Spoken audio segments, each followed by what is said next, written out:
All right, let's dive right into this explainer. Have you ever looked at a humongous tree or maybe a giant stomping elephant and wondered, how in the world did they build that from scratch? I mean, it wasn't built with giant cranes or bulldozers, right? Well, today we are discovering nature's absolute ultimate cell super team roster. So here's the wild part. Every single living thing starts as just one tiny, almost magical Lego brick. Just one.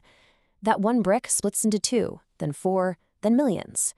But hey, if they were all just the exact same boring brick, a mighty T-Rex would just be a giant, squishy, boring blob on the floor. Instead, nature has this really wild trick up its sleeve to build complex, moving bodies. You see, cells are actually super smart. Instead of trying to do everything all by themselves, they group up into super teams called tissues.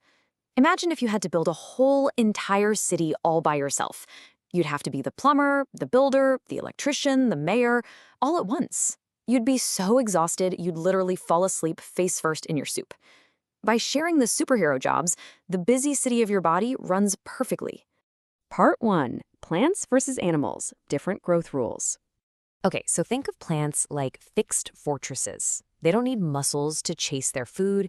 They literally just sunbathe all day and make their own snacks. Because they stand perfectly still, they build tough, rigid walls. But us animals, we are moving machines. We need squishy, flexible cells so we can zoom, jump, and wiggle all over the place without breaking. Part 2. Plant growth magic. The growers. Welcome to the Great Onion Root Race. If you stick an onion in a glass of water, watch out because those roots are going to shoot straight down, and all that magic happens right at the very tips.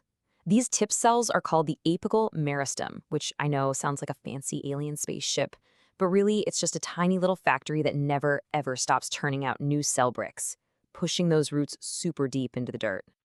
Now, as a plant gets taller and taller, it also needs to get thicker, right? Otherwise, it would just flop over and go splat in the wind. So the lateral meristem wraps around the trunk kind of like a tight belt, and it adds a brand new ring of thickness every single year. By counting these rings, you're literally reading the tree's secret diary to find out exactly how old it is. How cool is that? Part 3. The Plant Specialists. Permanent Tissues. So once those builder cells finally stop growing, they get permanent jobs. Meet the 3 simple plant super teams. First up, parenchyma. Try saying not 3 times fast. They are like squishy little refrigerators, storing all the yummy plant snacks. Second is kalenkyma. These guys act like bendy rubber bands, so a plant can sway in the wind without snapping in half. And third, sclerenchyma. These are the tough armor shields that make a walnut shell hard enough to crack your teeth. Zooming into this awesome sunflower, it's like a colorful treasure map of the plant's secret underground plumbing. Because those simple tissues we just talked about only do one thing at a time, plants need complex tissues working together as a team to slurp water and food all the way up to the very top of their giant fortresses. Meet the pipes.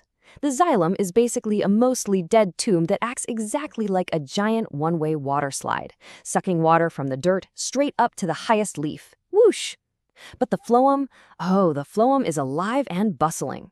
It acts like a two-way delivery truck system, zooming sugary food up, down, and all around to feed the entire plant.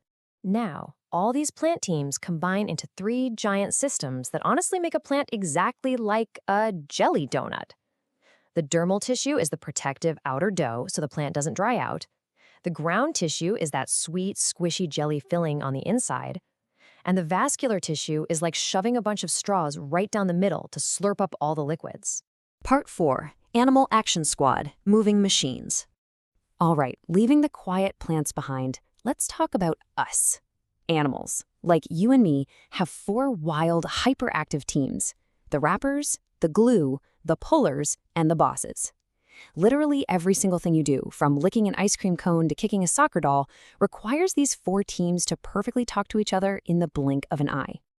First up, the wrappers. Your skin and even the lining of your stomach are made of epithelial cells. They're basically like human shrink wrap. They sit super tightly packed together to form a perfect, gapless shield so nasty germs can't crash your body's party. They keep the inside in and the outside out. Next is the glue connective tissue. But it's actually super weird because it can be watery liquid blood zooming around your veins, or it can be super hard bones. Like, how is that even possible?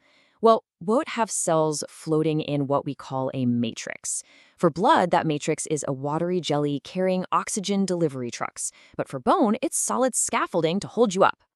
Then we have the pullers and the bosses. Your muscles only really know how to do one thing: pull on your bones like a rubber band. They are kind of silly on their own, honestly. They won't do a single thing unless the bosses, the nervous tissue in your brain, zaps them with a high-speed electrical lightning bolt, telling them exactly when to move. Part 5. Amazing superpower. Plant magic. Okay, we are wrapping up this explainer with literally the craziest party trick in all of nature. Meet totipotency. It means a fully grown plant cell can magically turn back into a baby cell and regrow the entire plant from scratch. Imagine a leaf cell just deciding to forget its job, turning back into a builder cell, and sprouting a brand new root and flower. Ta-da!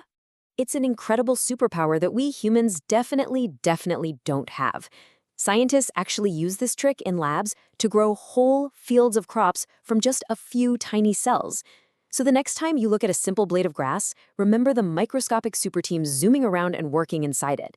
And think about this: if you had the magic of totipotency, how many exact copies of yourself would you grow just to clean your messy